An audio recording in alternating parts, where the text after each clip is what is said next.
Magandang araw po sa inyong lahat. Sa araw na ito ay mapapakinggan po natin ang buhay ng isang batang naulila sa mga magulang dahil sa isang maling paratang. Si Bendoy ay isang 10 taong gulang na naghanap ng katarungan para sa kanyang mga magulang. Sinisi niya ang lahat ng tao at naging manunugis ng aswang kasama ang kanyang tiyo Noel. Dito niya makikilala ang isang mahusay at manunugis rin ng aswang na magbibigay sa kanya ng malakas na sandata. Ano ang haharaping panganib sa pagtanggap ni Bendoy sa armas? Ano ang matutuklasan niyang lihim sa pagkamatay ng kanyang mga magulang? Matalo kaya niya ang pinuno ng aswang na Tarok? Sila nga ba ang tinaguriang magtsuwing manunugis na kinatatakutan sa baryo?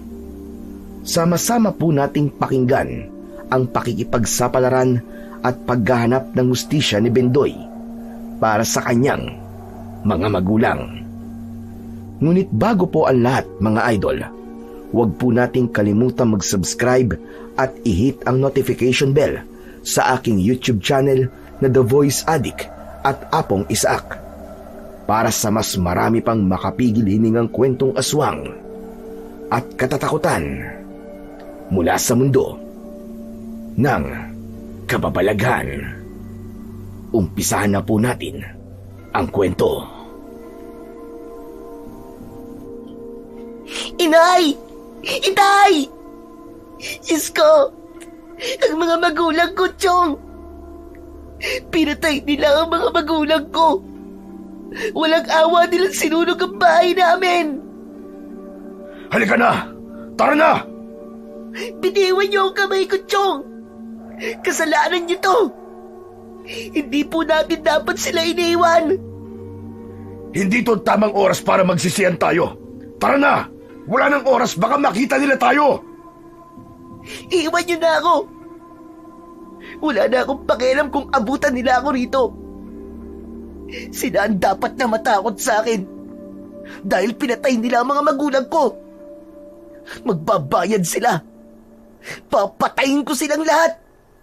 Nakikiusap ako, Bendoy. Tara na! Umalis na tayo! Sa madilim na gabi, na tila ba sinadyang mag-ingay ang mga taong galit na galit sa mag-asawang nasa loob ng nasusunog na bahay. Ang may 10 taong gulang na batang si Bendoy ay nakaluhod sa lupa. Hindi alintana ang sakit ng pagbaon ng matatalas na mga bato sa kanyang mga tuhod. Sa katahimikan ng gabi ay narinig ang unat huling pagputok ng apoy mula sa dulo ng baryo. Ang hangin ay may kasamang amoy ng nasusunog na kahoy. Dahan-dahang lumaganap ang liwanag mula sa apoy. Humahalik sa mga puno habang ang mga aninong nagtitipon-tipon sa labas ng bahay ng mag-asawa ay nagsisigawan. Galit ang nangingibabaw sa kanilang mga boses. Tila mga panang sabay-sabay na bumabaon sa dibdib ng batang naulila sa magulang nang dahil sa maling paratang ng sinumang tao na hindi gusto ang pananatili nila sa baryo.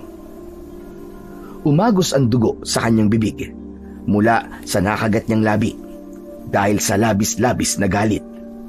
Hindi niya kinaya ang eksenang nakikita niya sa gitna ng palayan dahil sa lumalagablab na apoy. Mga hayop kayo! Magbabayad kayo! Magbabayad ng mga aswang na naging dahilan ng kamatayan ng mga magulang ko! Pati na ang mga taong nasa paligid ng bahay na yon! Tara na, Bendoy. Kailangan na natin umalis sa lugar na to. Hinahanap na nila tayo. Papatayin tayo ng mga taong bayan. Ano ba?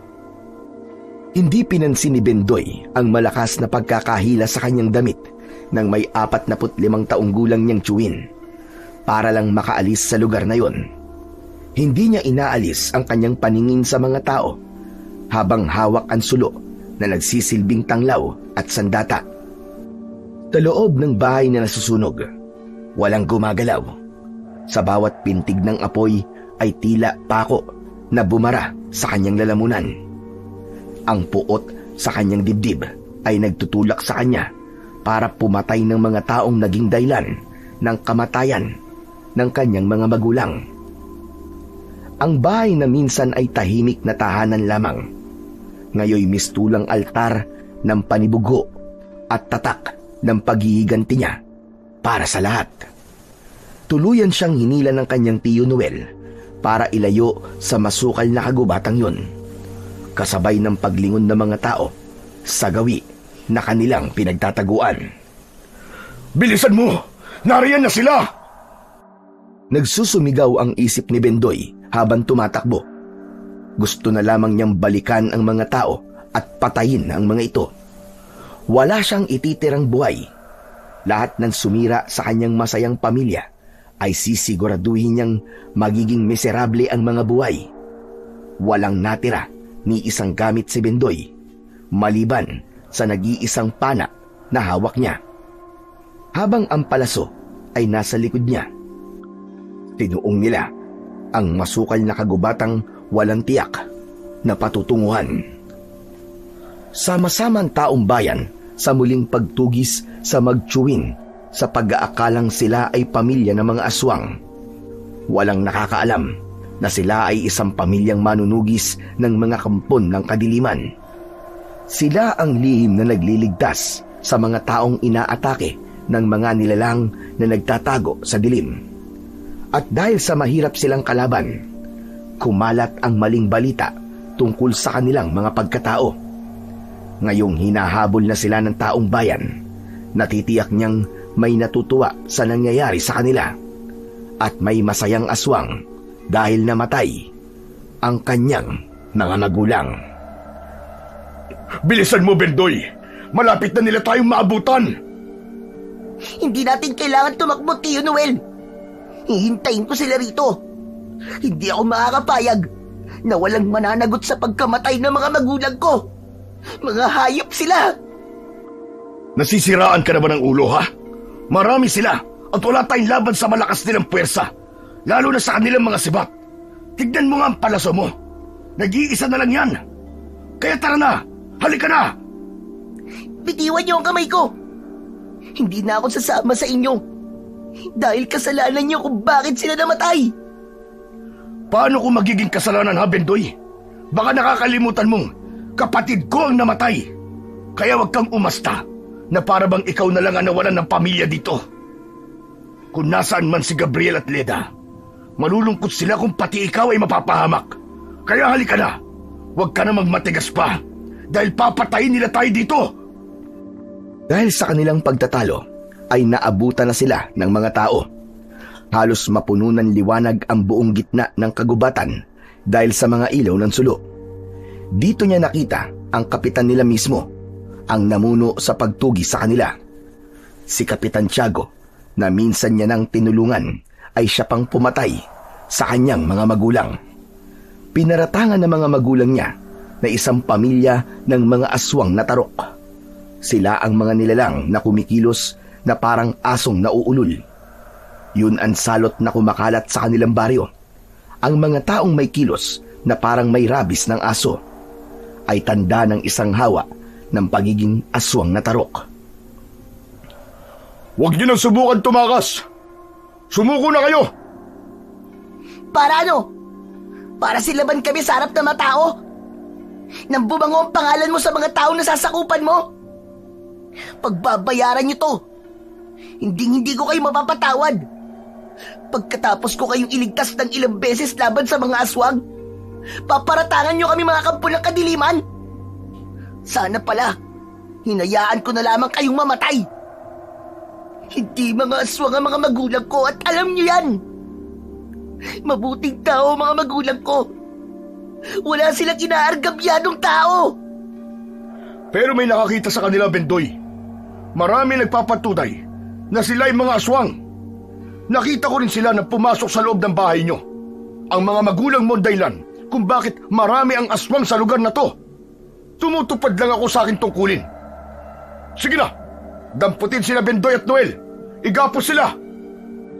Mang lalapit kay Bendoy ang mga tanod ni Kapitan Tiago, ay iniumang naman ni Bendoy ang kanyang nag-iisang palaso at itinutok yun sa muka ni Kapitan Tiago. Napasigaw si Mang Nomel dahil hindi nito akalaing magagawa yon ni Bendoy. Sige! Subukan niyo lang na lumapit sa amin. At sisiguraduhin ko sa inyo, nakakalat ang dugo niyo sa lupan to! Hindi nakagalaw si Kapitan Tiago. Napalunok ito ng laway na hindi inaalis ang paningin sa pana na hawak ni Bendoy. Alam ng mga ito na kahit bata lang siya ay hindi siya marunong magbiro. Ginagawa niya ang kanyang mga sinasabi. Bendoy, bitiwan mo ang pana. Ibaba mo ang palasong yan. Akala mo ba, mabubuhay ka pa kapag napatay mo ko?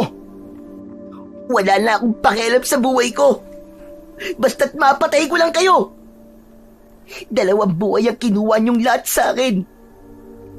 At hindi ako makakapayag na hindi niyo pagbabayaran ang ginawa niyo sa pamilya ko. Bendoy, huwag mong gawin to. Bakit hindi, Chong? Wala sila mga puso. Ang dapat sa kanila ay mamatay. Saktong pagbitaw ng palaso ni Bendoy ay tumalo naman ang isang nilalang sa harapan ng matanda. Para ito ang sumalo sa pana na dapat sana ay kay Kapitan Tiago. Nagkagulo ang mga tao sa biglang pagsalakay ng mga aswang na tarok. Ang aswang na tila kumikilos na parang nauulol na asong may rabis. Bumubula ang mga bibig ng mga ito at ang lahat ng makakagat ng mga aswang. 2 araw lang ang itinatagal ng buhay.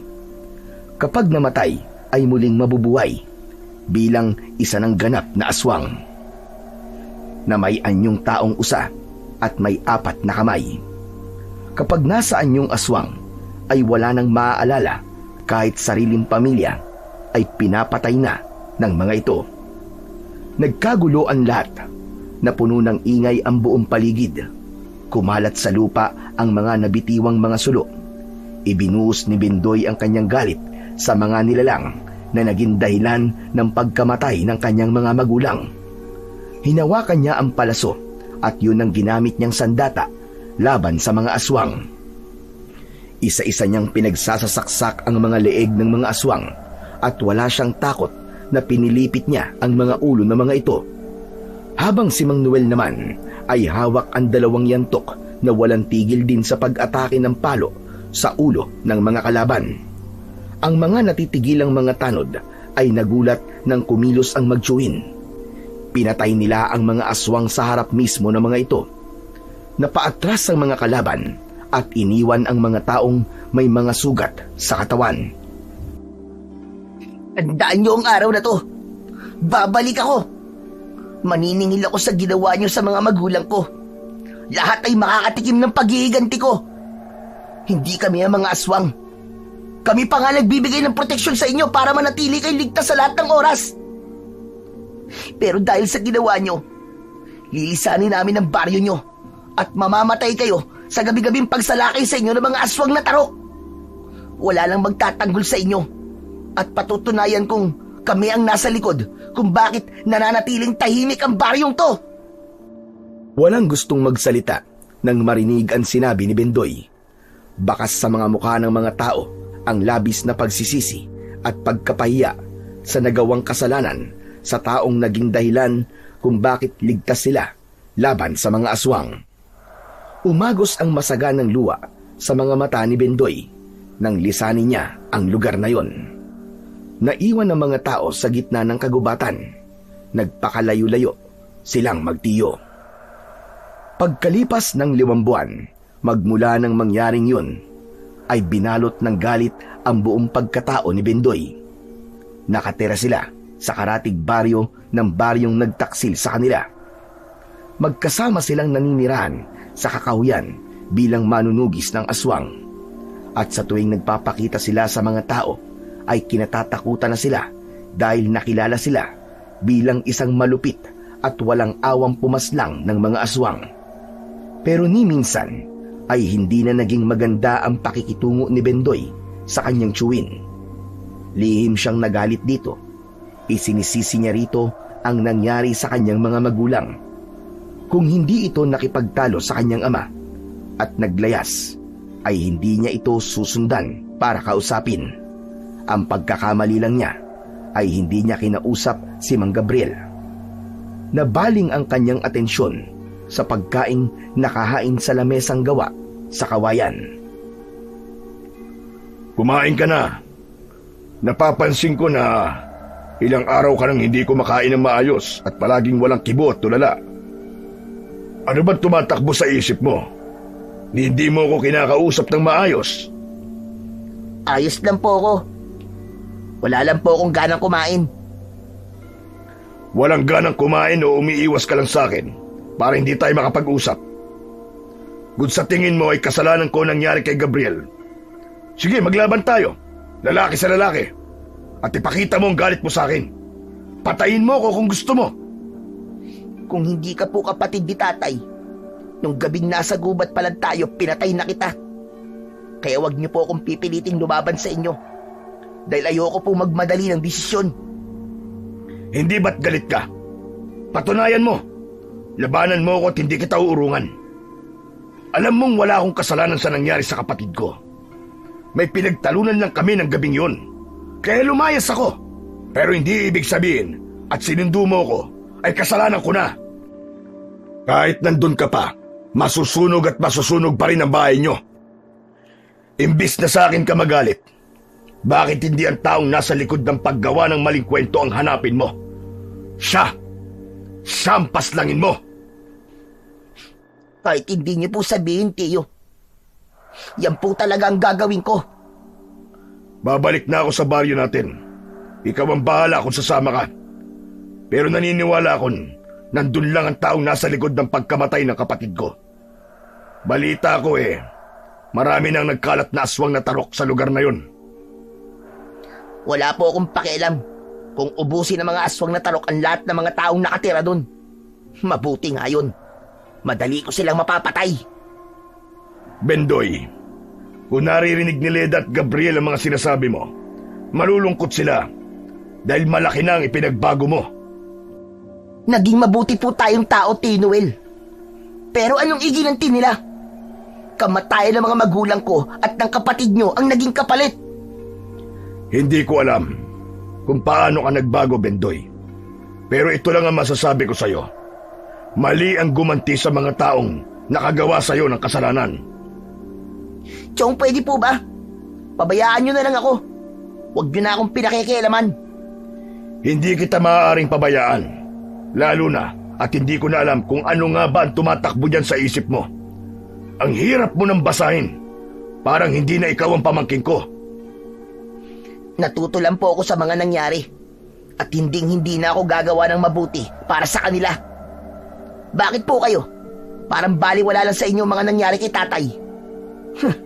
Parang hindi kayo nasasaktan. Palibasa po, 1 linggo nyo pa lang siyang nakakasama. Kaya hindi po kayo apektado sa nangyari sa kanya. At anong gusto mo? Magwala ako at gumulong-gulong sa lupa, ganun ba? Bakit? May babalik ba nun ang buhay ng kapatid ko? Mabubuhay ba siyang muli? Ano po ba kasing pinagtalunan yung dalawa? At kailangan nyo pang umalis ng gabing yun?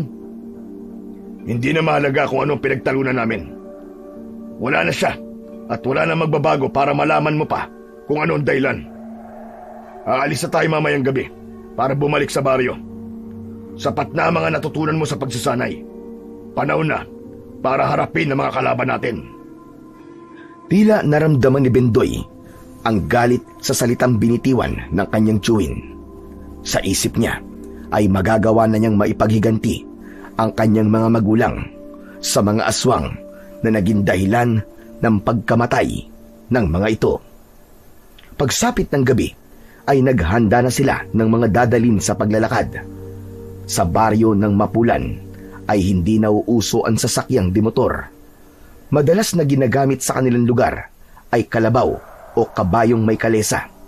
At kung minsan, kapag makakaya namang maglakad, ay nilalakad na lamang yun ng halos 2 oras para lang makarating sa karatig baryo. Talagang dadaan sa matatarik na bundok at malawak na kagubatang sagana sa mga nagtataasang puno ng kahoy. Isang pana ang dala ni Bendoy at 5 palaso sa kanyang likod na nakalagay sa paoblong na basket na gawa naman sa maliit na uway. Samantalang si Mang Noel naman ay 2 yantok at bag na naglalaman ng 2 duyan. Ang daladala habang naglalakad dalaan sulo na gawa sa kawayan ay tahimik silang nagmasid sa paligid ng kagubatan. Mabisang panakot ang malakas na ilaw sa mga aswang na magtatangkang lumapit sa kanila. Dahil ang mga aswang na nakakalaban nila ay takot sa liwanag na nanggagaling sa mga sulo. Bilog na bilog din ng buwan, kaya't nakatulong ang liwanag nun upang tanglawan ang kanilang dinadaanan. Saglit na napatigil sa paglalakad si Bendoy dahil nararamdaman niyang parang may mga nilalang na nakapaligid sa kanilang kinaroroonan. Nagsipagtaasan ang mga balahibo niya sa katawan at naging alerto sa bawat galaw ng mga halaman. Chong, hindi po maganda ang kutob ko sa lugar na to.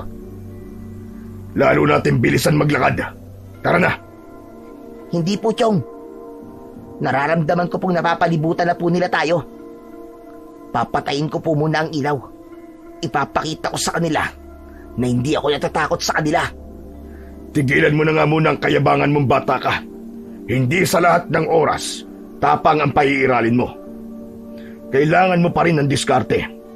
Paano pala kung marami sila? Pagkatapos 5 lang ang bala ng palaso mo. Tara na, huwag mo na silang labanan. Hindi niyo po ako mapipigilan, Chong. Dahil nababanggit pa lang ang kanilang mga pangalan, ay gusto ko na silang patayin.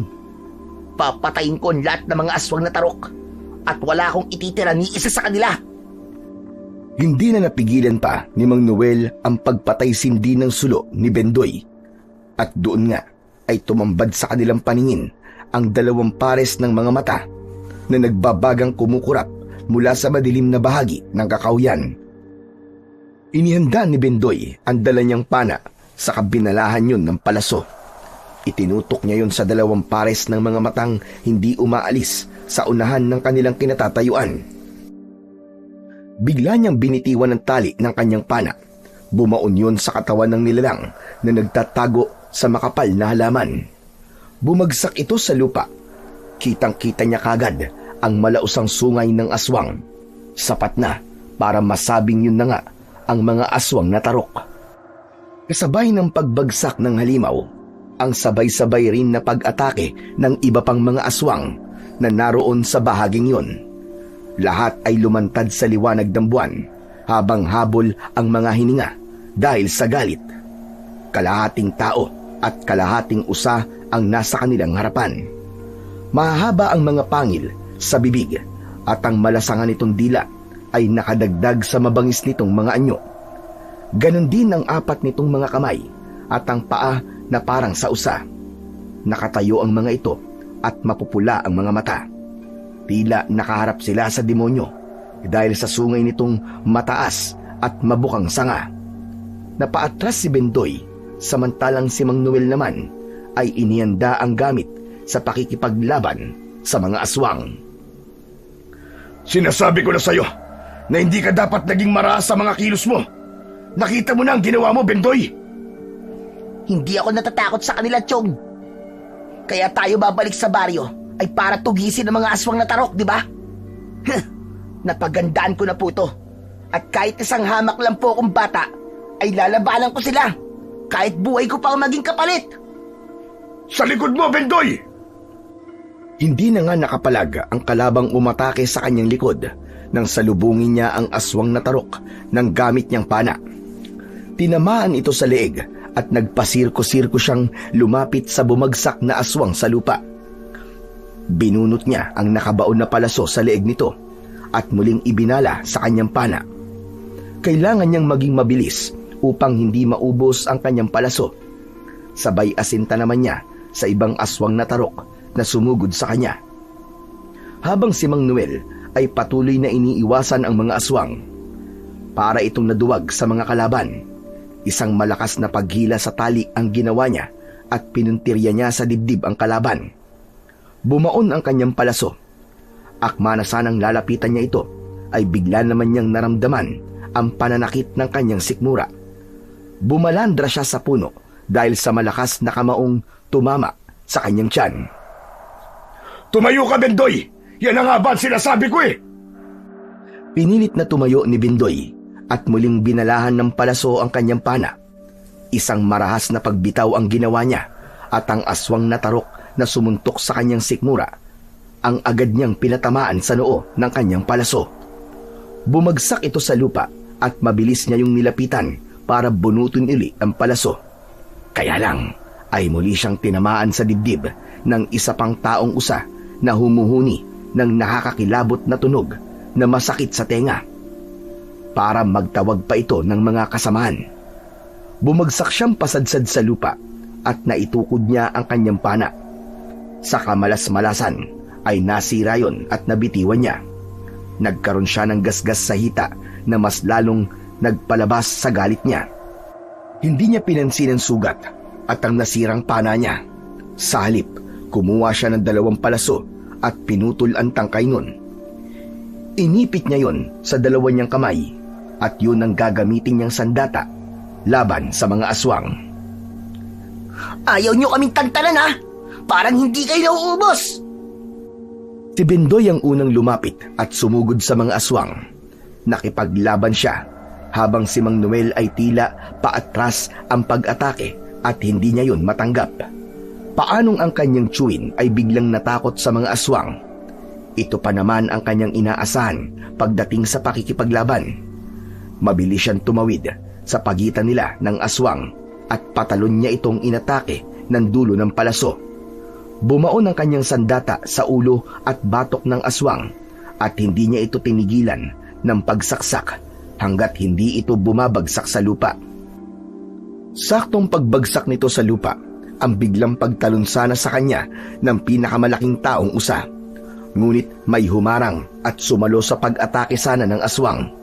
Isang matandang lalaki na sa tingin niya ay edad 45 taong gulang na. Maliksing kumilos, malaki ang katawan. May 2 matinik na yantok sa magkabilaan nitong mga kamay. Bawat bitaw nito ng palo sa kalaban ay pasadsad itong bumabagsak sa lupa. Parang kidlat ito kung kumilos. Parang pamilyar sa kanya ang galaw ng lalaking bagong dating. Hindi na siya nakagalaw at pinanood na lamang niya kung paanong pinababagsak ng lalaki ang mga aswang. Maging ang pananamit nito ay balot ng isang makapal na tela na hindi kagad tatablan ng matalas na kuko. Yun nga lang, ang lalaking mahusay gumamit ng yantok ay may makapal na bigote at balbas. Para itong hindi nag-ahit ng ilang taon dahil halos umabot yun sa dibdib nito. Naramdaman niya ang paglapit sa kanya ni Mang Noel dahil katulad niya ay natulala na rin ito sa galing ng lalaki. Sino siya? At saan kaya siya nanggaling? Chong, hindi ko rin po siya kilala. Basta na lang siyang sumulpot sa likuran ko eh. Iniligtas po niya ako at parang pamilyar sa akin ang galaw niya. Hindi ko lang po matandaan kung saan ko siya nakita. Diyos ko, hindi tayo maaaring magtiwala ng basta sa kanya, Bendoy. Paano kung isa pala siyang mapagpanggap na kalaban at gusto lamang niya tayong linlangin? Tama ka dyan, Chong. Kaya kailangan muna nating makasiguro kahit na iniligtas niya ang buhay ko. Sino kaya siya? Mahusay siyang makipaglaban. Huwag kang humanga sa kanya dahil baka siya pa nga makakalaban natin sa uli. Para talagang kilala ko siya, Chong. Hindi ko lang po maalala kung saan ko siya nakita. Marami namang magkakamukha eh. Tara, lapitan natin siya. Wala nang kalaban. Napabagsak niya ng lahat. Pero akala ko po eh, hindi tayo basta-basta magtitiwala sa taong yan. Ang tunay na laban, sakyan ang pagkukunwari ng taong may motibo. Ang ibig ko sabihin, sasabayan natin ang pagkukunwari niya upang mas makilala pa natin siya. Naabutan nilang nagsusuksok ng yantok ang lalaki sa bewang nito at kumuha ng isang matalas na itak. Yun ang ginamit para pugutan ng mga ulo ang mga taong usa. Pinanood nila ang ginagawa ng lalaki na hindi man lang nagsasalita para kausapin sila. Nang makuha na nito ang mga pugot na ulo, binitbit nito ang mga ulo, hawak sa sungay at pagkatapos ay sumunod sila sa paglalakad ng lalaki. Tumigil ito sa paglalakad, saka tinanggal ang maraming ligaw na damo sa lupa at lumantad sa kanilang paningin ang halos isang tambak na mga kawayan na may tudis ang dulo. Mahaba yon na kung itatayo ay lampas sa isang tao ang taas. Nagulat si Bendoy nang kunin nito ang isa sa kawayan at itinusok yon sa mismong pinagpugutan ng ulo ng aswang. Saka ang kawayan ay itinusok sa lupa. Nagmistulang poste na may ulo sa dulo ang ginawa ng lalaki. Ganon din ang ginawa nito sa 10 ulo na dala nito. Ginawang bakod ng lalaki ang mga kawayan na may nakatusok na ulo. Kaya hindi naiwasan ni Mang Noel ang hindi bumulong kay Bendoy. Habang nakatingin siya sa mga ginagawa ng lalaki, ay masasabi niyang mabagsik, malupit at punong-puno ng galit ang puso nito. Brutal ito kung pumatay at yun ang ikinatakot niya sa misteryosong lalaki. Hindi tayo maaaring magtiwala sa kanya. Sobra itong ginagawa niya sa mga aswang. Parang hindi siya tao kung pumatay. Chong, kailangan natin ng sulo. Aalis na lang tayo.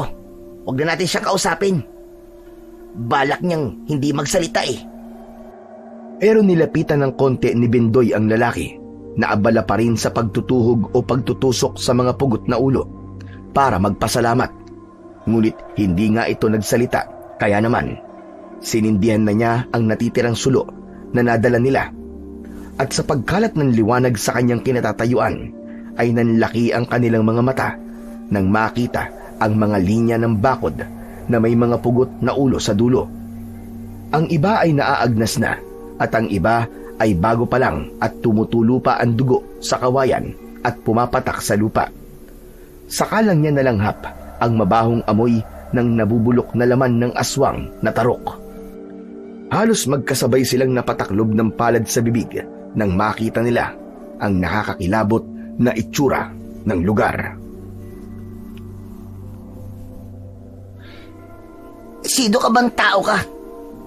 Bakit mo itong ginagawa? Kausapin mo kami ng pamangking ko. Ano ang pakay mo? At ano ang binabalak mo sa mga yan? Bakit mo ito ginagawa?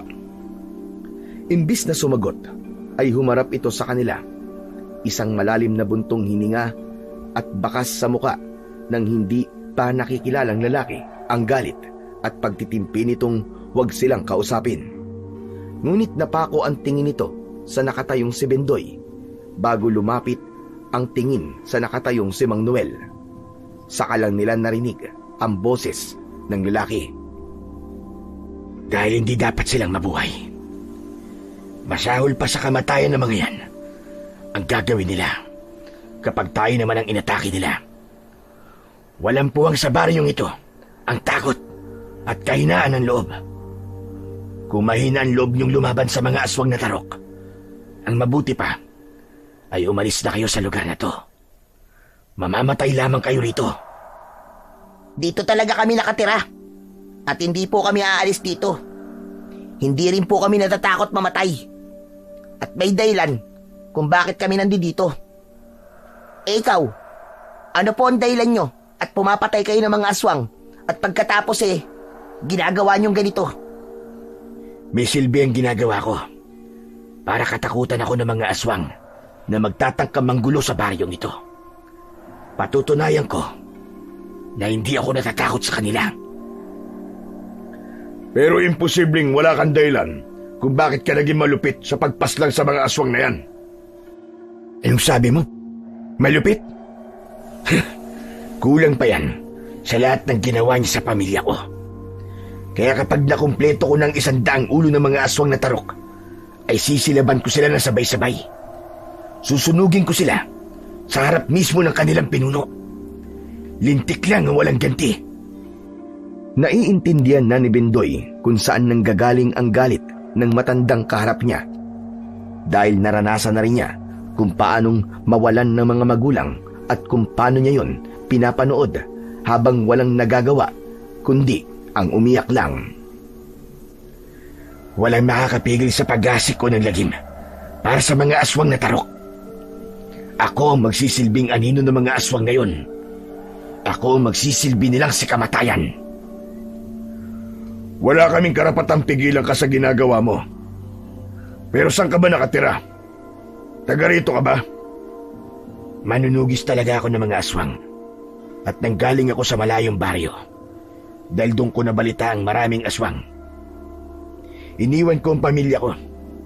Subalit nang balikan ko na sila, wala na ang lahat ng meron ako. Para ng mga abong naglaho sa hangin. Kaya ang buhay ko ngayon ay mistulang katumbas ng isang patay na mabubuhay lang sa paghihiganti sa mga nilalang na pumatay sa aking pamilya. Katulad po pala ng mga nangyari sa mga magulang ko. Ang tatay at nanay ko, pinatay sila ng mga taong bayan at pinaratangan na sila ng mga aswang. Pero mabuti na lang, nakaalis kami ni Tio Noel. Kung hindi, maaaring namatay na rin kami kasama nila. Kung ganun, may dahilan kung bakit ka pa nabubuhay ngayon. Ngunit kailangan mong makilala ang tunay na kalaban batay sa kulay ng kanilang mga mata. Ano po? Ano pong ibig niyo sabihin? Nakikilala ko sila. Kapag kulay asul ang mga mata, nangangahulugang nahawalan sila ng mga aswang. Kapag kulay pula naman ang mga mata nila, sila ang tunay na aswang na tarok. Saka ko sila pinapaslang ng katulad nito. Kung ganon, binibigyan niyo po ng pagkakataong mabuhay ang mga nahawa lang ng pagiging aswang? Tama ka. Dahil sila ay mga biktima lang din. Kaya ang mga ginawa nyo kanina ay mali. Dahil ang 5 sa kanila ay napatay nyo, ay hindi naman talagang mga aswang na tarok. Sila ay may hawa lamang. Hindi mapigilan ng mga sarili na kumain ng tao. Kaya sila ay dapat lang na makulong at hintayin sumapit ang umaga para pakainin ang tunay na pagkain ng mga tao. Bumabalik sila sa tunay nilang anyo, ngunit wala silang naaalala sa ginagawa nila kapag nasaan yung tao na sila. Naiintindihan ko na po. Pero ako ay hindi ko naiintindihan ang ginagawa mo. Dapat hindi sila binubuhay. Ang dapat sa kanila, mamatay rin, katulad ng mga kasama nila. Bakit ko sila papatayin? May dahilan kung bakit mo sila ikukulong. Dahil yun lamang ang tanging paraan para makalapit sa pinuno nila. Sa kalabang nasa likod ng lahat ng ito, ang totoong may kasalanan sa pagkamatay ng pamilya ko at marahil ay isa rin siyang pumatay sa pamilya nyo. Matalino ang aswang at may kakayang magpanggap. Kaya niyang linlangin ang paningin ng tao. Ngunit hindi siya makakatakas sa akin. Dahil tutugisin ko siya sa lahat ng oras. Hahanapin ko siya. Para pong hipnotismo? Sasama po ako sa inyo. Ano nga po pala ang pangalan nyo? Ako si Ruel. At kayo naman, sino kayo? Ako po si Bendoy. At siya naman po si Tio Noel ko. Nahagip ng paningin ni Bendoy ang biglang pagbabago sa anyo ni Mang Ruel. Ngunit hindi ito nagsalita. Nagtataka man ay inayos nito ang gamit para sana umalis sa lugar na yon. Kaya lang ay biglang nagsalita si Mang Noel. Hindi tayo sasama sa kanya, Bendoy. Hindi tayo maaari magtiwala kagad sa taong yan. Hindi pa natin siya lubusang nakikilala. Huwag kagad tayong basta maniwala sa mga pinapakita niya. Hindi rin ako nagtitiwala sa inyo. At wala akong sinabing pinipilit ko kayong sumama sa akin. Malaya kayo sa mga gagawin nyo at wala akong pananagutan sa inyo. Kaya kung wala kayong tiwala sa akin, dito pa lang ay maghiwa-hiwalay na tayo ng landas. Wala tayong pakialamanan at huwag nyo rin akong pakikialaman sa mga gagawin ko. Kagaya na nasabi ko, huwag nyong sasaktan ng mga aswang na may kulay asul na mga mata.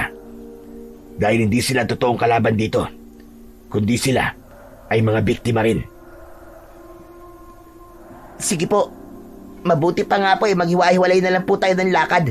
Ngunit gusto ko po makita ang kulungan ng mga biktima. Gusto ko silang makita. Nakikiusap po ako sa inyo, Mang Ruel. Bendoy, ano ka ba? Bakit gusto mo pa silang makita? Pabayaan mo na ang bata. Bahala siyang magdesisyon para sa sarili niya. Ano bang ikinakatakot mo, Noel? Hindi ba't narito kayo para lumaban sa mga aswang na tarok? Wala akong pipiliin sa kanila. Biktima man o aswang na tarok, kailangan nilang mamatay. Kaya wala nang dahilan para makita pa ng pamangking ko mga itsura nila. Chong, kailangan. Dahil gusto ko po makatulong sa kanila. Gusto ko po malaman kung anong klase silang mga aswang kapag nahahawa lang sila. Tara na, umalis na tayo. Tutal meron akong mga sandata sa kuweba sa tirahan ko. Magagamit mo yun, Bendoy. Nakita kong nasira na ang pana mo kanina. Wala na ngang nagawa ang magtsuwin, kundi ang sumunod sa lalaki. Patuloy ito sa paghampas sa mga nagtataasang talayb para bigyan daan sila papunta sa sinasabi nitong tirahan. Pagkalipas ng ilang minutong paglalakad, ay narating nila ang bukana ng isang kuweba. Maraming sulo ang nakapalibot sa lugar na yon, kaya nagmistula yung umaapoy sa labas. Naramdaman ni Bendoy ang pagpigil ng kanyang tsuwin sa kanyang kamay. Halata ang panginginig sa kamay nito, kaya't pansamantala silang tumigil sa paglalakad. Wala talaga akong tiwala sa kanya, Bendoy. Tara na, umalis na tayo. Makinig ka sa akin. Paano pala kung palabas niya lang ang lahat ng ito para mahuli niya tayo? Hindi ako makapaniwalang tutulungan tayo ng isang lalaki na hindi naman natin nakikilala. Baka siya pa nga ang pinuno ng mga aswang. Mas maganda nga po na siya ang pinuno ng mga aswang na tarok, Tiyo. Hindi na po tayo mahihirapang hanapin siya. Pero Bendoy, mahirap kapag nakulong tayo sa loob. Ayokong sumugal dahil mahirap magsisi sa uli.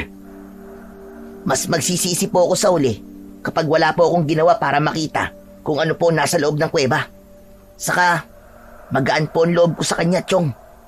Dahil tama po ang katwiran ni Mang Ruel. Bigyan po natin sila ng pagkakataong mabuhay ulit. Ang mga aswang na may asul na mata. Sige, dito na lang ako sa labas. Ayokong dalawa tayong papasok sa loob ng yungib na yan. Para kung hindi ka lumalabas sa loob ng ilang minuto, ay makakagawa ako ng paraan para mailigtas ka. Hindi na nga napilit ni Bendoy ang kanyang tiyo Noel para pumasok sa kuweba. Nauna nang pumasok sa loob si Mang Ruel. Mabilis siyang sumunod sa lalaki. Pagpasok niya ay sumalubong na sa kanya ang mabahong amoy ng loob ng kuweba. Pati na ang malakas na ingay ng mga nilalang na nakakulong sa loob. Nagsipagtaasan ang mga balahibo niya sa katawan at patuloy na naglakad papasok sa pinakaloob ng kuweba. Tumambad sa kanyang paningin ang 6 na kulungang kwadrado na gawa naman sa mga bilog na kahoy.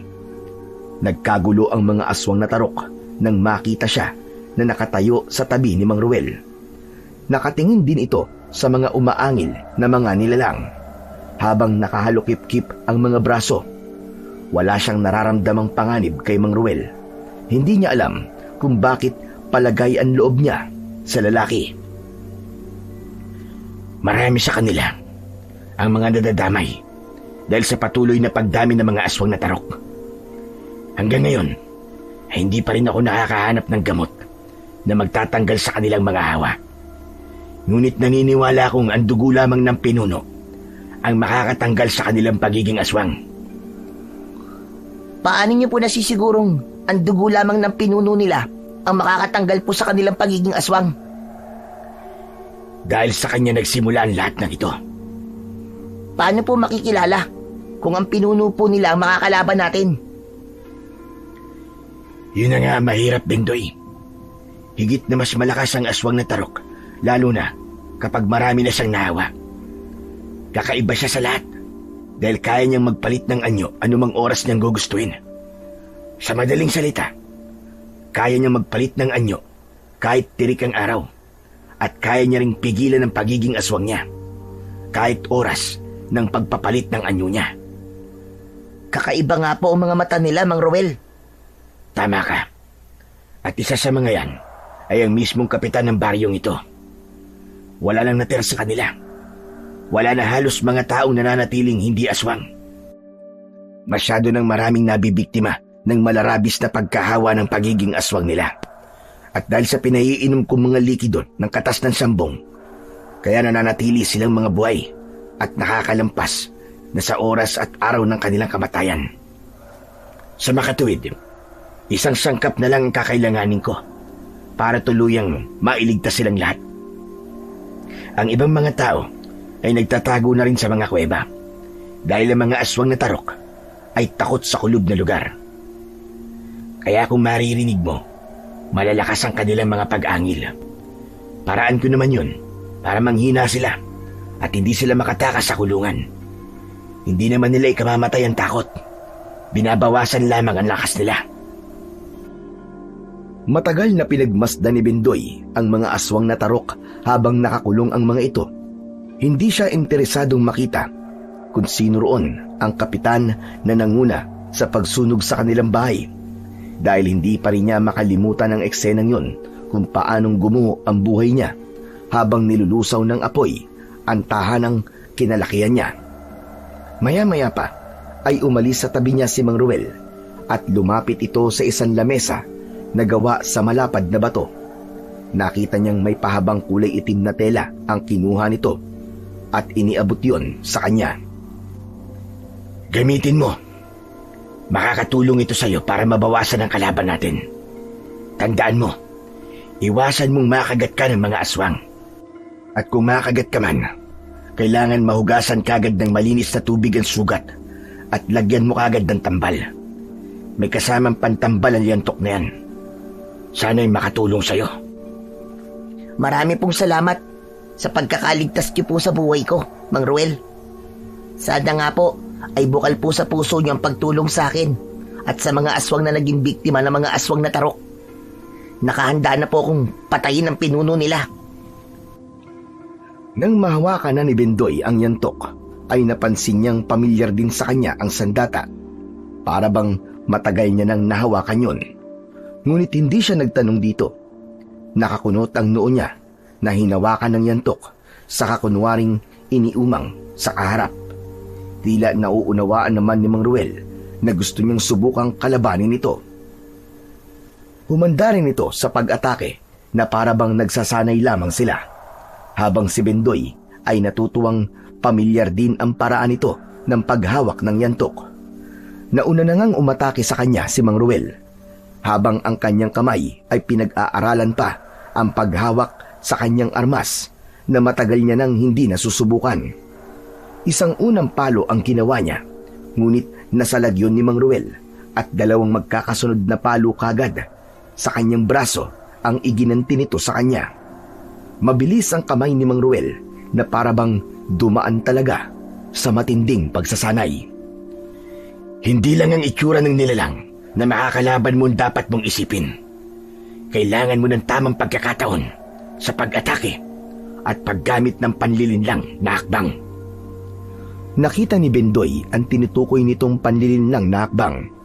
Yung inakala niyang papaluin siya ng yantok, yun pala ay balak nitong sipain siya sa tagiliran na kahit hindi naman malakas ay nagdulot pa rin yun ng pagkalito sa kanya. Humihingal siyang tumigil sa pakikipaglaban sa lalaki dahil hindi man lang siya tumama sa katawan nito. Marami ka pang dapat matutunan pagdating sa paghawak ng arnis o yantok. Halika, ganito ang tamang paraan ng paghawak sa yantok. Lumapit siya kay Mang Ruel at hinawakan nito ang yantok. Pagkatapos ay ipinosisyon nito ng maayos ang mga kamay niya sa paghawak ng arnis. Madali lang matutunan ang paggamit ng dalawang yantok na ito o arnis. Hawakan mo ang yantok, mga 2 hanggang 3 pulgada mula sa dulo. Ito ang karaniwang hawak sa arnis upang may sapat kang kontrol at puwersa sa bawat pagpalo mo o depensa. Ang maluwag na hawak naman ay ginagamit upang sa mabilisang galaw ng pag-atake. Bagyang maluwag ang hawak upang makagalaw ang pulso mo at makapagpalit ng direksyon ng mabilisan. Ang baliktad naman na paghawak tulad ng ganito ay hawak mula sa kabilang dulo. Karaniwang ginagamit sa pagpapatalsik mo naman ng armas ng kalaban. Kailangan matibay ang katawan mo. Kung 2 yantok ang gamit, hawakan ang bawat isa sa parehong paraan. at panatilihing balanse ang bigat at galaw na magkabila ang kamay. Sa ganung paraan, mauuto mo ang kalaban. Sana'y nakatulong to sa'yo. Magsasalita pa sana si Bendoy, pero narinig na niya ang boses ng kanyang tiyo Noel sa labas ng kuweba. Kaya agad namang naunawaan ni Mang Roel na kailangan niya nang umalis at magpaalam dito. Mag-iingat ka, Bendoy. Sana, hindi pa ito ang huli nating pagkikita. Marami po't salamat sa inyo. At sa armas na to, Mang Roel. Tuluyan nang umalis sa lugar na yon si Bendoy at naabutan pa niya ang tangkang pagpasok sa loob ng kuweba ni Mang Noel. Nakatingin ito sa kanya at bakas sa muka ang labis na pag-aalala. Nabaling ang atensyon nito sa hawak niyang kulay itim na telang pinaglalagyan ng yantok. Tignan mo, Chong. Ang ganda po ng ibinigay niyang sandata sa akin. Gusto niyo po ba makita to? Huwag na. Meron na akong sandata. Baka yan pa ang kunin ko. Ingatan mo na lang ang armas na yan. Mabuti naman pala at hindi siya masamang tao. Nagulat nga rin po ako dahil totoo po pala ang sinasabi niya. Marami talagang nakakulong sa hawla na ginawa niya at magugulat po kayo sa ibabalita ko sa inyo. Isa sa mga nabiyag po niya na may hawa na ng aswang ng tarok ay si Kapitan Tiago. Umaangil po siya na parang nauulol na aso at talagang hindi po nila ako nakikilala. Desidido po si Mang Roel na tulungan ng mga biyag para bumalik sila sa dati nilang anyo. Nasabi ba sa'yo kung paano niya raw gagawin yun? Ang dugulan daw po ng pinuno ang tanging makapagbibigay po ng lunas sa mga biyag. Tutulong po ako sa kanya para maibalik na po sila sa normal nilang buhay. Ganun ba? Para yatang nawala ang galit mo sa mga taong yun. Nakakatuwa naman ang katapangan ni Roel. Handang harapin ang pinuno ng mga aswang na tarok. Paano raw niya lalabanan ng pinunong hindi pa niya nakikita? Ang sabi niya po ay magaling daw pong magkunwari ang aswang. Kaya nahihirapan daw po siyang hanapin ng pinuno. Kung siya nga nabiyasa na sa pakikipaglaban, ay nahihirapan pa sa paghanap ng pinuno. Tayo pa kaya? Ang mahalaga po ay may makakatulong na po sa atin para mahanap ang pinuno nila. Ano na pong gagawin natin ngayon, Chong? Sana po tayo pupunta nito. Maghahanap tayo ng pansamantalang bahay na matutuluyan. Halika na, bilisan na nating umalis dito. Malapit nang lumiwanag ang paligid. Muli nilang ipinagpatuloy ang kanilang paglalakad hanggang sa pagsapit nila sa gitna ng kagubatan kung saan ay madalas nilang pagtambayan noon nang sila ay nangangaso pa sa kakawyan. Natatandaan pa niya ang unang pagdating ng kanyang tiyuhin sa bahay nila. Talagang masayang masaya ang kanyang ama nang makita si Mang Noel. Lalo pa at binigyan ng kanyang tiyuhin ng alak si Mang Gabriel.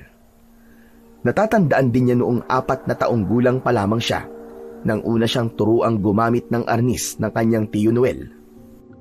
Talagang nahirapan siya nung unang pagsasanay nila dahil sa oras na natatalo siya, kailangan niyang magbuhat ng tubig hanggang sa mapuno niya ang banga. Kaya ang paghawak ng arnis ay parang ibinalik siya sa kanyang nakaraan. Nahinto ang pag-iisip ni Bendoy sa kanyang nakaraan nang tumigil sila sa paglalakad. Hinilinga niya ang kanyang paningin sa paligid kung saan ang mga huni lang ng kuliglig ang naririnig niyang ingay sa gubat. Pakiramdam ko, may nilalang na sumusunod sa atin, Bendoy. Sige lang po, sumunod lang sila dahil hindi sila sasantuin ng armas ko. Parang naaamoy nila sa katawan natin ang dugo ng mga aswang na napatay natin. Sandali, sa bahaging yun ng kakawyan, parang may nakita akong isang nilalang na nagtatago sa likod ng puno. Akma na sanang lalapitan nilang dalawa ang nilalang na itinuturo ni Mang Noel nang bigla silang naunahan ng mga nilalang na nagtatago sa likod ng mga puno. Normal silang mga tao na may dalang mga sibat. Patuloy na humahakbang ang mga ito papalapit sa kanilang kinaroroonan habang nakatutok ang sibat sa kanilang muka. Tila kinikilala sila ng mga ito. Ganon din ang ginawang pagsusuri ng magtiyuhin sa mga kalalakian na may malalaking pangangatawan. Bigla sila nitong inatake ng hampas gamit ang sibat. Kaya naman, hindi pa man natatanggal ni Bendoy ang nakabalot na tela sa kanyang sandata, ay naisalag niya na yon sa armas ng kalaban. Saka itinulak ang mga ito papalayo sa kanilang kinatatayuan, habang si Mang Noel naman ay hindi na nagpaawat, nakipaglaban na ito sa mga tao. Iyan po! Huminahon kayo! Hindi po kami mga kalaban! Naparito po kami para tugisin ang mga aswang na tarok! Huwag kang makipag-usap sa kanila, Bendoy. Hindi nila tayo bubuhayin. Mga kalaban sila. Hindi nila nauunawaan ang mga sinasabi natin. Kung hindi ako nagkakamali, taga-ibang tribo sila. Sa patuloy na pakikipag-usap ni Mang Noel kay Bendoy, ay panay din ang pakikipaglaban nito sa mga lalaki. Si Bendoy naman, na bagamat wala naman siyang balak na manakit ng mga hindi nila kalaban, ay itinaas na lamang niya sa ere ang hawak na yantok. Pinukpok niya ang kanyang arnis na 2 beses at ang ingay na nilikha nito ang nagpatigil sa mga tao. Dati niya nang natutunan ang bagay na yon sa kanyang tiyuhin. Tanging silang 2 lang ang nakakaalam sa ganong pagpapakita ng pakikipag-usap sa mga taong nakatira sa ibang tribo. Tumigil po kayo! Hindi po kami ang kalaban nyo rito. Aswang na tarok lang po ang hinahanap namin. Pakawalan na po nyo kami at hindi po namin kayo sasaktan. Tila naintindihan ng mga tao ang ibig sabihin ni Bendoy. Maya-maya pa ay lumapit na ang pinakapinuno ng tribo at sumenyas ito ng paghingi ng pasensya sa nagawa sa kanila. Matagal na raw ang mga ito sa bundok na yon dahil natatakot ang mga ito sa pagsalakay ng mga aswang na tarok. Tinanong nito kung paano niya natutunan ang ganong senyas ng kanilang tribo. Kay Tiyo Noel ko po natutunan. Oo, matagal akong tumira sa mga tribo na malapit sa gitnang silangan ng Cordillera. Kaya huwag kayong mag-alala. Malapit na kayong makabalik sa mga tribo nyo. Dahil nandito na kami. Kami ang tutugi sa mga aswang. Nagpalakpakan ng mga tao bilang pagpapakita ng pagsuporta sa kanilang gagawin. Maya-maya pa ay nagpaalam na ang mga ito at umalis na sa kanilang harapan. Sila naman ay nagpatuloy na sa paglalakad. Biglang sumariwa ang sakit sa dibdib ni Bendoy nang mapadaan sila sa dati nilang bahay. Kaya naman, sinubukan nilang bisitahin ang dating bahay na nasunog. Tanging iisang poste na lang ng haligi ang nakatayo. Ang abo sa lupa ay tinabunan ng mga maraming damo. Naluluwang napatingin si Bendoy sa lugar kung saan madalas naman silang magsanay ng kanyang amang si Mang Gabriel sa paggamit ng pana. Habang sa kabilang gilid naman ng balkonahe ay ang alaala ng pagsasanay naman nila ni Mang Noel. Maraming magagandang alaala ang sinira ng aswang na tarok at yun ang hinding-hindi niya makakalimutan. Naaalala ko po, Chong. Kapag hindi kita natatalo sa laban, pinaparusahan niyo po ako sa pamamagitan po ng pag-iigib ng tubig. Kaya lang po, nang makalaban ko po kanina si Mang Roel, para pong ang dami ko pa palang hindi alam sa paggamit po ng yantok. Dahil mas nasanay ka sa paggamit ng pana. Kung nabubuhay lang po sana si tatay, marahil hindi ko po kailangan gumamit ng yantok para lang makipaglaban sa mga aswang. Hindi pa rin mangyayaring hindi ka makikipaglaban sa aswang, Bendoy. Dahil nasa dugo na natin ang pagiging manunugis ng mga aswang. Hindi po kaya pinatay sila tatay at nanay ay dahil isa sila sa pinakamagaling na manunugis ng mga aswang at naging sagabal sila sa pinuno ng mga aswang na tarok. Kaya po sila pinapatay. Maaaring gano'n na nga, Bendoy. Pero wag na wag ka pa rin magtitiwala sa taong yon. Hindi pa rin ako naniniwalang mabuti siyang tao. Hindi na sumagot si Bendoy sa sinabing yun ni Mang Noel. Pagkatapos ay muli silang naglakad papalayo sa lugar na yon at tinahak ang daan papunta sa baryo na madalas din nilang puntahan noon. Kaya lang ay nagulat sila sa kanilang nadatnan. Ang mga bahay ay mga animong nilamon ng kalawang at alikabok. Ang bubong ay butas-butas, dingding na tinuklap ng hangin at ulan. Sa bawat kanto, may mga halamang gubat na unti-unting sumakop na sa mga bakuran at daan. Ang dating mataong lugar, ngayon ay isa na lamang maliit na baryo na walang tao. Bakas ang pagsalakay ng mga aswang dahil sa mga nagkalat na gamit sa lupa. Tahimik, walang ingay, kundi ang huni ng hangin at mga ibon na uwak. Ang poso sa gitna ng baryo'y tuyo na at sa paligid nito, mga upuang kahoy na bumagsak at nasira.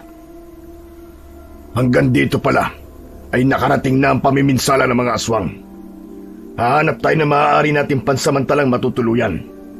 Lalo pa at ilang oras pa ang ating hihintayin para sumikat ang araw.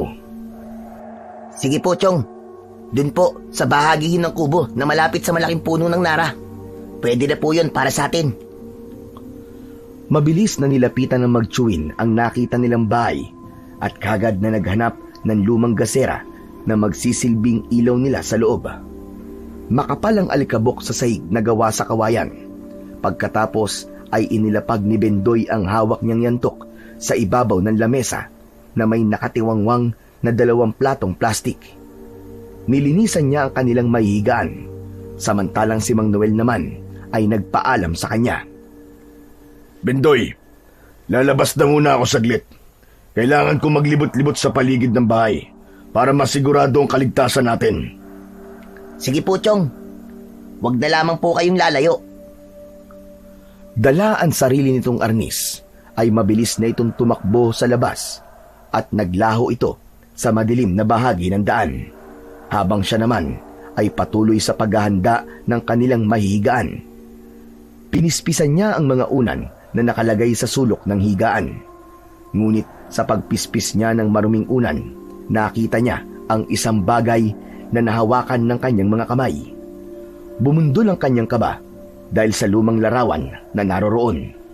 Hindi ang larawan ng mga taong nakatira sa bahay na yon ang nandoon, kundi larawan nilang 4 ng kanyang ama, kasama ang kanyang tiyo noong siya ay bata pa. Hala, paanong napunta to rito? Nilinisan niya ang larawan at isinilid yun sa kanyang bulsa. Nahulog siya sa malalim na pag-iisip kung paanong nagkaroon ng larawan sa lugar na yun, samantalang hindi naman yun ang kanilang bahay. Maya-maya pa ay bigla niyang naalala si Mang Noel. Naisip niya dito itanong ang tungkol sa larawan. Lumabas siya ng kubo at inilinga ang kanyang paningin.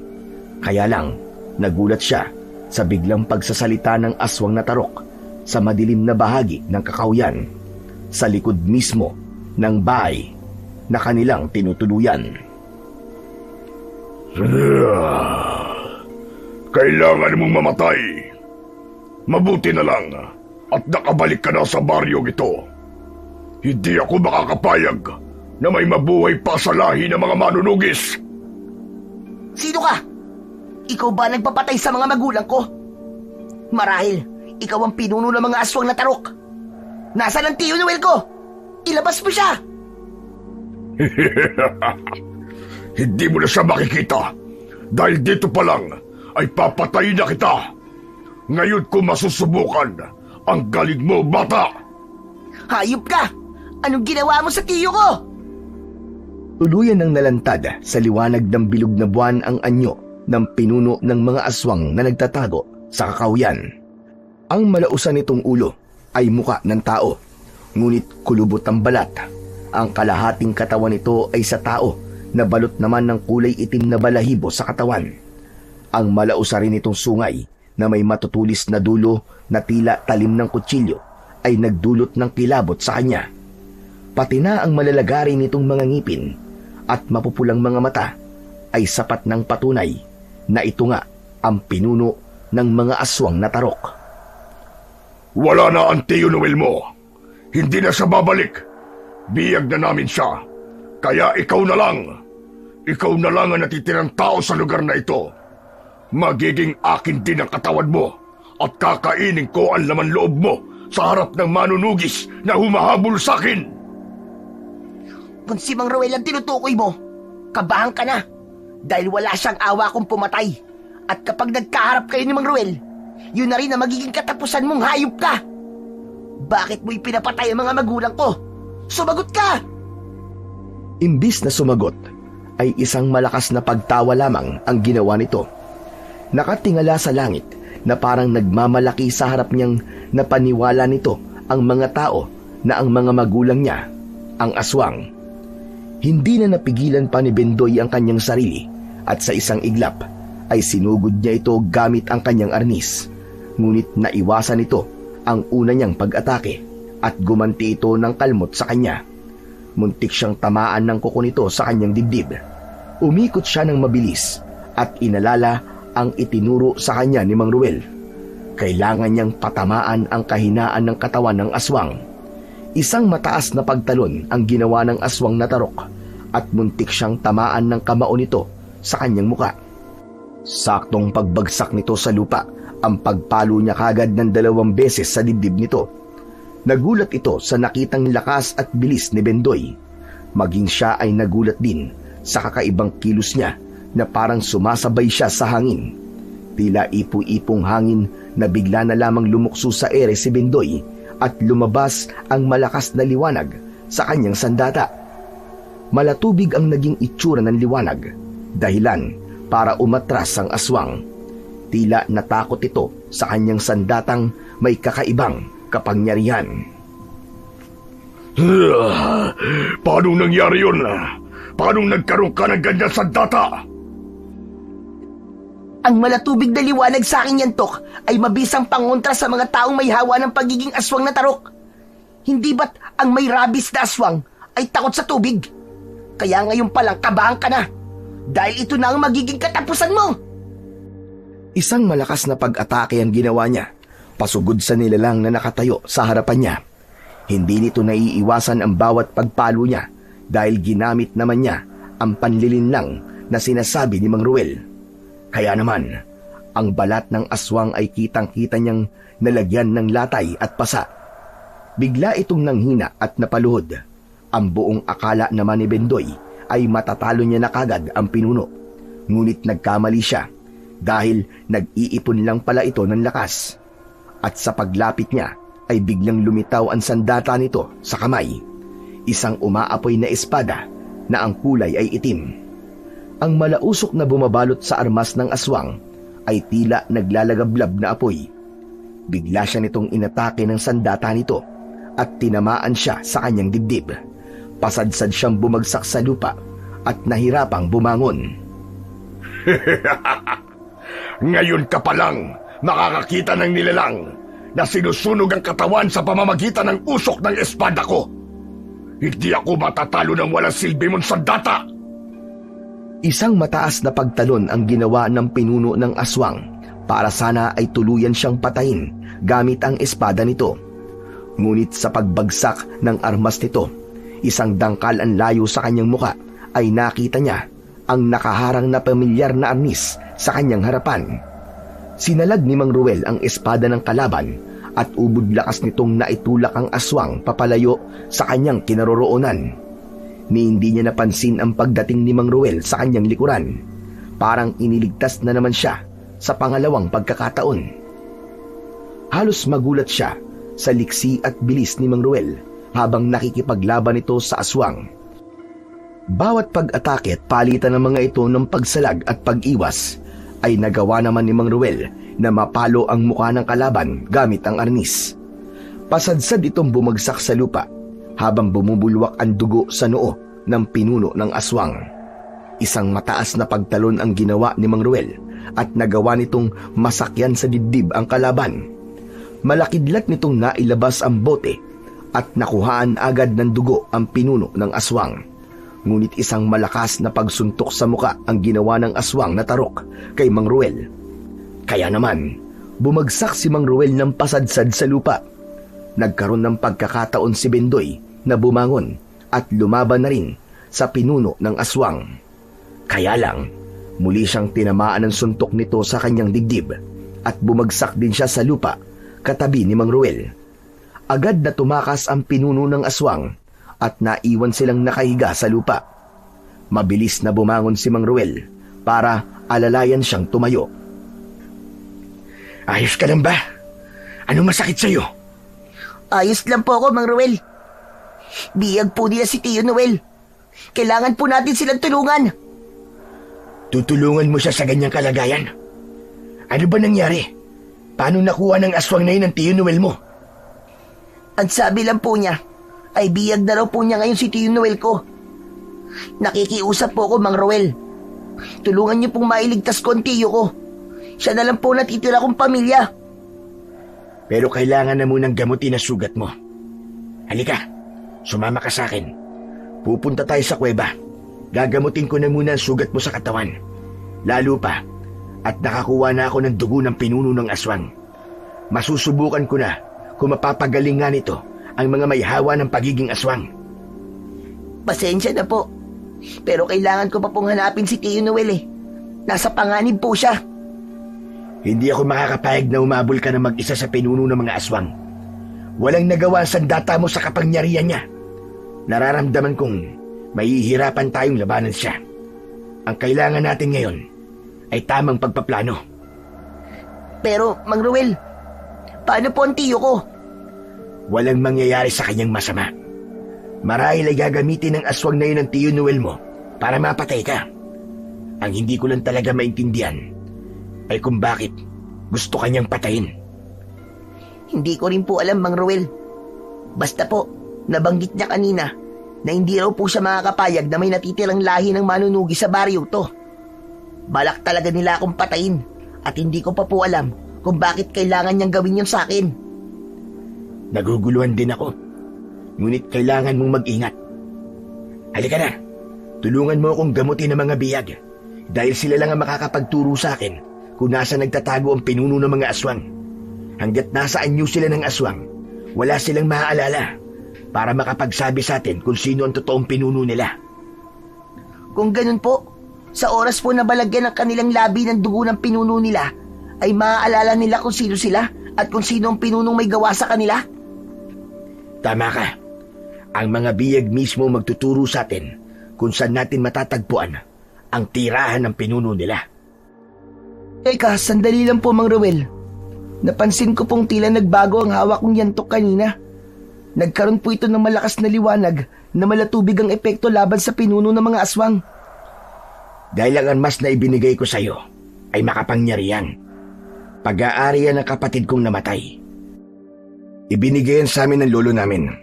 Nanggaling pa raw yan sa lumang kuwebang natagpuan noon sa Palawan. Walang nakakaalam kung gaano nakatagal ang sandatang yan. Pero malaki ang maitutulong yan sa ating laban sa mga aswang. Pero bakit niyo po to binigay sa akin? Dahil naaalala ko sa iyo ang pamangkin ko. Kung nabubuhay siya ngayon, maaaring magkasing-edad lamang kayo. Kaya lang ay pinatay sila. Kaya ibinibigay ko yan sa iyo. Dahil alam ko kung gaano kasakit ang mawalan ng pamilya. Lalo na kapag gusto mong bigyan ng katarungan ang mga nangyari sa kanila. Ngunit wala ka namang magagamit na sandata laban sa pumatay sa kanila. Natigilan si Bendoy dahil may punto si Mang Ruel. Kaya kahit labag man sa kanyang kalooban, ay muli siyang sumama sa matanda papunta sa kuweba. Pagkalipas ng kalahating oras, ay narating na nila ang kuweba. Agad silang pumasok sa loob para gamutin ang mga nahawa ng aswang. Pagdating nila sa loob, ay muling nagkagulo ang mga aswang na tarok. Lahat ay inilalabas ang mga kamay para abutin ang bagong dating na si Bendoy. Balak nilang kainin siya na parabang gutom na gutom sa matagal na pagkakakulong sa hawlang yun. Si Mang Ruel ang lumapit at kinuha ang bote na may laman ng dugo ng pinuno ng mga aswang. Kumuha ito ng isang aswang sa loob ng kulungan at kagad na iginapos ang kamay at paa dahil patuloy ito sa pag-angil at pagwawala. Kumuha ng konti si Mang Ruel sa bote at idinikit yon sa maliit nitong kutsilyo. Pagkatapos ay inilapit yon sa bibig ng aswang na tarok. Ilang minuto ang lumipas, ang nakakatakot nitong anyo ay unti-unting naglaho. Nawala ang sungay at ang dalawang kamay na sobra nito. Natira ang normal nitong anyo bilang tao, habang walang saplot ang katawan na nakadapa sa lupa. Kapitan Tiago? Kayo nga ang nabiyag ni Mang Ruel. Ano po nangyari? Pakawalan niyo muna ako rito. Nasasaktan ang kamay ko at nahihirapan ako magsalita. Mabilis na kumilos si Mang Ruel at kagad na kinalagan ng tali si Kapitan Tiago. Hindi maitago ang kasiyahan sa muka ni Mang Ruel dahil nagtagumpay ito sa gamot na para sa hawa ng aswang. Maililigtas na nito ang iba pang mga nakakulong at makakasama na nilang umatake papunta sa kuta ng mga aswang. Inalalayan ni Bendoy na bumangon si Kapitan Tiago na halata ang pagod sa paghabol nito ng hininga. Maraming salamat sa pagkakaligtas mo sa akin, Ruel. Naaalala ko na ang lahat ngayon. Paano po kayo nahawa ng aswang, Kapitan Tiago? Nilusob kami ng aswang ng gabing nagkita tayo sa gubat. Hindi na namin napigilan ang pagsalakay ng mga aswang. Diyos ko, hindi namin alam ang aming gagawin. Sobra kami nagsisisi sa ginawa namin sa iyong mga magulang, Bendoy. Hindi namin sinasadya. Biktima lang din kami ng maling paniniwala. Mga nangyari sa pamilya ko. Sinong pumatay sa kanila? Hindi ko alam kung sinong pamilya ang sinasabi mo, Ruel. Ngayon lang naman kita nakita rito eh. Kapitan Tiago, sandali lang. Ako po muna ang kausapin nyo. Paano pong naging biktima kayo? Ano po bang ibig nyo sabihin? Bago pa namin masunog ang bahay niyo, Bendoy, nakita naming lahat na doon pumasok ang aswang. Ang buong akala namin ay aswang ang mga magulang mo. Pero may nakakita pala sa kanila na bago pa man namin masunog ang tahanan niyo, ay may pumatay na sa kanila. May nauna ng pumaslang sa mga magulang mo. At sigurado kong wala talaga kaming kinalaman doon. Biktima lang kami ng maling paniniwala. Subalit, humihingi pa rin ako ng tawad sa mga nagawa kong maling pangungusga sa mga tao may mabuting nagawa para sa amin. Sabihin niyo po. Sabihin niyo, Kapitan. Sino nakakita sa kanila? Sino po ang taong nakakaalam na may nauna ng pumatay sa kanila bago pa man masunog ang bahay namin? Kapag wawala ni Bendoy habang hawak ang balikat ng matanda, ay nahulog sa bulsa niya ang larawang nakuha niya sa katre ng bahay na tutuluyan sana nila. Nakuha yon ni Mang Ruel at pinagmasdang mabuti. Nanginginig ang kamay nitong pinipigilan si Bendoy sa pagwawala, habang ang mga mata nito ay hindi inaalis sa larawang hawak. Ang lalaking nakakita sa kanila ay pinatay ng pinuno ng mga aswang. Teka, sandali lang. Manahimik na muna kayo. Pakinggan mo ako, Bendoy. Bitiwan niyo po ang kamay ko, Mang Ruel. Gusto ko lang makatiyak na tama ang narinig ko. May ibang pumatay sa mga magulang ko. At aswang ang may gawa nun. Makinig ka muna. Paano napunta sa'yo ang larawang ito? Itinaas ni Mang Ruel ang lumang larawan na nanggaling sa kanyang bulsa. Natigilan siya at nabitiwan niya ang balikat ni Kapitan Tiago dahil ang mga mata ng lalaking nasa larawan sa likod ng kanyang ama ay kahawig ng mata ni Mang Ruel. Yun ang dahilan kung bakit parang pamilyar sa kanya ang muka ng lalaki. Nakaawang ang kanyang bibig nang makitang may luwa ang mga mata ni Mang Ruel. Nakuha ko po yan sa lumang bahay sa baryo ng Manlapat. Nagtataka nga rin po ako kung paanong napunta po yan sa lugar na yon. Dahil sa akin to.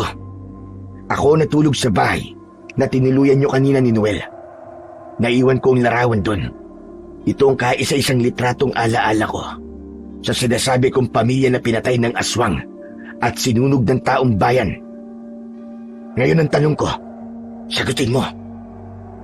Bakit mo ito dinala? Bakit nasa bulsa mo ito? Dahil ang nasa larawan po ay ang pamilya ko. Ang mga magulang ko po na pinatay ng mga aswang. Sila ang pinag-uusapan namin ni Kapitan Tiago. Sila ba sinasabi mong pamilya mong pinatay ng aswang, Ruel? Ito ang anak nila.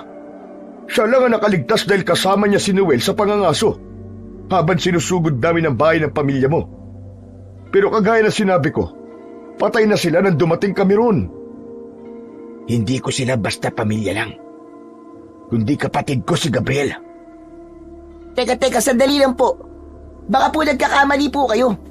Kasama ko po ang kapatid ng tatay ko. Siya po si Tio Noel. Bumakas ang matinding galit sa muka ni Mang Ruel nang marinig ang sinabi ni Bendoy. Halos manginig sa galit ang lalaki at namumula ang mga matang napatitig sa kanya ng matagal. Maging si Bendoy ay naguguluhan na rin sa mga nangyayari. Ngunit iba ang bilis ng tibok ng puso niya, lalo na at pamilyar sa kanya ang anyo ni Mang Ruel. Kaya sinubukan niya itong tanungin ng isang bagay na silang dalawa lang ng kanyang tiyuhin ang nakakaalam. Sinasabi niyo po bang kayo po ang tunay kong tiyuhin? Oo, wala nang iba. Ngunit paano po nangyari yun? Maaaring ginamitan ni Noel ang kapatid ko ng hipnotismong itim sa pamamagitan ng alak. Tama po kayo. May alak nga po na ipinapainom si Tio Noel sa mga magulang ko. Madali naman pong mapatunayan kung kayo talaga ang tiyo kung nakasama ko nung 4 na taong gulang pa lang po ko eh. At kapag napatunayan ko pong kayo talaga ang tiyo ko, nangangahulugan lang na ang pumatay sa mga magulang ko at ang pinuno ng mga aswang na tarok ay walang iba kundi si Tio Noel.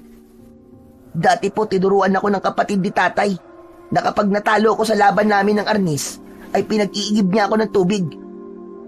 Saan ko po yun inilalagay? Sa banga na may mga lumot na nakadikit sa labas. Napaatras si Bendoy at nagtanong pa ng isa pang katanungan na kukumpleto sa kanyang mga palatandaan. May palatandaan kung paano makikipag-usap sa kabilang tribo gamit ang yantok. Ano po ang mga yon? 2 tuktok sa pinag-uumpugang yantok habang nakataas ito sa ere. Tuluyan na ngang bumagsak ang mga luha sa mga mata ni Bendoy nang makumpirma niyang si Mang Ruel nga ang kapatid ng kanyang ama. Ang kanyang Tio Ruel, hindi si Tio Noel. Malinaw na isang panluloko ang ginawa ni Mang Noel para tuluyang mabura ang manunugis ng aswang sa lugar. Samantalang si Kapitan Tiago ay hindi makapaniwala sa mga natuklasan.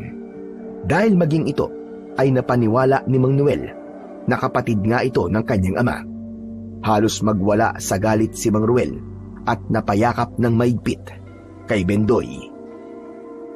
Diyos ko, kaya pala ang gaan-gaan ng loob ko sa'yo at pamilyar sa akin ang pangalan mo. Ang buong akala ko talaga ay kasama ka nasunog sa bahay ng kapatid ko. Ang hayop na yun. Niloko ko ng harapan, niloko kami. Hindi ko man lang naramdaman na hindi ko siya totoong tiyo. At kaya siya nagtagumpay dahil ginamitan niya ng itim na hipnotismo mga magulang ko. Hayop siya. Demonyo siya.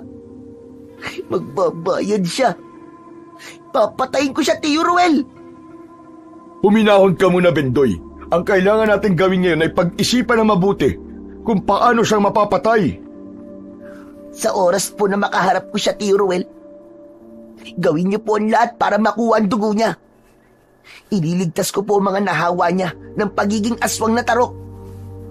Matutulungan ka ng yantok, Bendoy. Dahil sa oras na mapalabas mo ang tunay na kapangyarihan ng sandata mo, mapapatay mo na siya at mabibigyan mo ng katarungan ng pagkamatay ng mga magulang mo. Ako naman ang pupugot sa ulo niya at susunugin ko kasama ng mga alagad niyang aswang. Akmana siya nang sasagot si Bendoy nang marinig niya ang boses ni Mang Noel sa labas ng yungib. Dala ng bugso ng damdamin ni Mang Ruel ay nauna pa itong lumabas ng kuweba. Kasunod si Bendoy at binilinan si Kapitan Tiago na bantayan ng mga biyag habang isinusuot ang nakasampay na damit ni Mang Ruel. Paglabas niya ay nakita niya si Mang Noel. Nasaan yung tao ito at nasa likod naman ang mga alagad nitong umaangil na parabang nauulol na aso, habang ang malapot nitong mga laway ay tumutulo sa bibig nito na may kasama pang mga dugo. Ayos ba ang palabas ko? Napaniwala ako kayong lahat, maging ang mga magulang mo, Bendoy. Alam ko na ang buong katotohanan. Kaya pala ng gabing nasunog ang bahay namin ay nagkunwari ka nag-away kayo ni tatay. Pinatay mo siya. Ginamit mo kaming lahat. Oo, pinatay ko sila. Kasalanan naman nila dahil pinakikialaman nila ang mga plano ko sa baryong ito. Kung hindi nila pinatay ang mga alagad ko, hindi ko rin naman sila hahatulan. Kung ganon, nung gabi na nagtalo kayo ng ama ko, natuklasan niya na hindi kayo ang totoo niyang kapatid dahil nawala ang bisa ng hipnotismo sa kanyang katawan. Dahil kayo ang pinuno ng mga aswang. Magbabayad kang hayop ka. Papatayin kita. Pinatay mo ang mga magulang ko. Huwag kang mag-alala. Malapit na kitang isunod sa mga magulang mo. Magkikita-kita na rin kayo. Uubusin ko ang lahat ng lahi ng mga manunugis na kinatatakutan ko, no? Kasama ng Tio Ruel mo. Magsasama-sama kayo sa impyerno. Nagkakamali ka.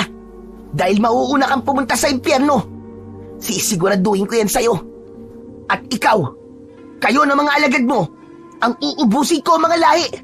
Kaya ito na ang katapusan yung lahat. Dala ng matinding galit ay buong lakas na iwinasiwas ni Bendoy ang hawak niyang dalawang arnis at nilampasan niya ang nakatayong si Mang Ruel na nakahanda na rin para umatake. Tila pinag-aaralan nito kung paanong aatakihin ang pinuno ng mga aswang. Bago pa makalapit si Bendoy sa kinatatayuan ng pinuno ng aswang, nakapagpalit na ito ng anyo sa harap mismo nila. Isang malakas na paghampas ng malausok nitong espada ang sumalubong sa papalapit na si Bendoy. Nagawa niyang maiwasan ang pagpalo nito ng espada at tinamaan naman niya ito sa dibdib. Isang pag-ikot ang ginawa niya at muli niyang inasinta ang mukha nito gamit ang yantok. Hindi ito natinag, sa halip ay muli itong umatake sa kanya gamit ang espada. Nasugatan siya sa kanyang braso at ramdam na ramdam niya ang hapdi mula sa talim nito. Habang si Mang Ruel naman ay tila saranggola na patuloy na tumatambling sa ere gamit ang yantok nito. Bawat tamaan ng matinik nitong sandata ay bumubulwak ang dugo ng mga aswang habang pinupugutan ng ulo ang lahat ng humaharang sa kanyang tsuwin. Ang ibang mga tumakas ay hindi rin nakaligtas sa malatubig na kapangyarihan ni Bendoy. Agad siyang umikot sa ere at ang liwanag ay sumaboy sa mga papatakas na aswang na tarok. Bumagsak ang mga ito sa lupa habang nagkikikisay ang katawan at sumusuka ng dugo na tila hinahabol ang hininga.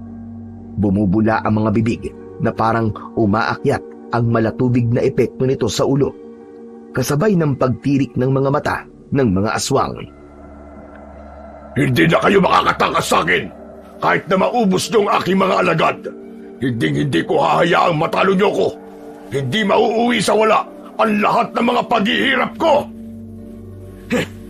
Nagkakamali ka. Ikaw na lang ang natitirang buhay sa mga alagad mo. Kami ni Tio Ruel ang tatapos sa pag-ahari mong halimaw ka. Bumalik ka na sa impyernong pinanggalingan mo! Ubod lakas na pinalo ni Bendoy ang nakatayong si Mang Noel. Habang hawak niya ang arnis, tinamaan niya ito sa leeg at dibdib, habang si Mang Ruel naman ang kasunod na umatake sa halimaw. Pinagtulungan ng magtsuwin na paslangin ang pinuno ng mga aswang na si Mang Noel. Nang magkaroon ng pagkakataon si Bendoy, ay kinuha niya ang malausok nitong sandata, habang si Mang Ruel naman ay niluhuran ang dibdib ng aswang at paulit-ulit nitong sinuntok ang muka ng kalaban. Para sa kapatid ko na pinatay mong hayop ka! Isa pa! Para sa hipag ko! At ito naman, para sa pamangking ko! Chong, tama na po! Kailangan pa natin ng dugo niya para sa mga biyag. Kaya naman, mabilis na hinila ni Mang Ruel ang pinuno ng mga aswang papasok sa kuweba. Sa pintuan pa lang ng kuweba ay hinahabol na ni Mang Noel ang sariling hininga. Kontra sa kanila ang mga kulob na lugar, kaya naman tuluyan na itong nagpaubaya hanggang sa makapasok na sila sa loob ng yungib. Binuksan ni Kapitan Tiago ang 6 na kulungan. Punong-puno ng biyag at malalanggam ang mga itong nag-aagawan sa paglantak sa katawan ng kaawa-awang pinuno ng mga aswang. Ang mga naging biktima mo, ang hahatol sa kasalanan mong hayop ka. Sila ang magpaparusa sa'yo. Habang pinagtutulungan ng mga aswang ang katawan ni Mang Noel, tumalikod si Bendoy upang hindi niya makita kung paanong pagluray-lurayin ng mga aswang ang katawan nito. Kasabay ng pagpatak ng kanyang mga luha sa kanyang mga mata. Masakit din sa kanya ang nangyari sa pinuno ng mga aswang na tarok. Kaya lang, yun lang ang lunas sa mga hawa ng aswang sa katawan ng naging biktima nito. Maya-maya pa, narinig nila ang bawat daing ng mga taong nakabalik na sa dating anyo bilang isang normal na mga tao. Umiiyak at nagpapasalamat sa Diyos na sila ay nakaligtas. Lahat ay humingi ng tawad kay Bendoy dahil sa pangungusga ng mga tao sa pagkatao ng kanyang mga magulang. Pinatawad niya ang lahat ng mga nagkasala sa kanya, habang si Mang Roel naman ay kasama niyang tumira sa dating bahay ng kanyang mga magulang. Muling itinayo ang nasunog na bahay sa kaparehong estilo noong kasama pa niya ang kanyang ama at ina. Pero ngayon, kasama na niya ang totoo niyang tiyuhin bilang manunugis ng mga aswang. Magmula ng araw na yon, ay kinatatakutan na magtiyuhin nang ipakita nila sa lahat kung paano nilang sinunog ng sabay-sabay ang mga nakatuhog na pugot na ulo ng mga aswang na tarok. Sa gitna ay makikita ron ang ulo ni Mang Noel na siyang pinuno ng mga ito. Napuno ng makapal na usok ang nagsilbing libingan ng mga aswang. Kumalat ang kanilang pangalan sa buong lugar bilang isang malupit at magtiyuwing kinatatakutan na manunugis sa buong baryo. Ang panghuhusga sa isang tao ay tunay na nakakasira ng buhay. Wala tayong karapatang humusga kung isa rin naman tayong makasalanan katulad ng ating hinuhusgahan. Dahil ang maling panghuhusga ay nagbubunga ng hindi pagkakaunawaan, pagkakahiwalay, minsan ay pagsisisi, hanggang sa humantong sa kamatayan. Kaya sa halip, pinapayuhan tayo na matutong umunawa, magmahal at magpayo ng may kababaang loob. Samantalang ang pagkukunwari o pagpapanggap ay parang isang pagsisinungaling. Sabi nga sa banal na kasulatan kay Lucas chapter 12 verse 1 to 2, mag-ingat kayo sa pampaalsang ginagamit ng mga Pariseo. Sila ay mapagkunwari, walang nagtatago na di malalantad at walang nililihim na hindi mabubunyag. Ang pagkukunwari ay hindi mananatiling lihim. Lahat ay mabubunyag sa liwanag ng katotohanan. Kaya piliin nating maging mabuting anak ng Diyos kesa ang yakapin ang kasamaan. Dahil ang kaparusahang iyong matatanggap ay batay sa iyong nagawang kasalanan.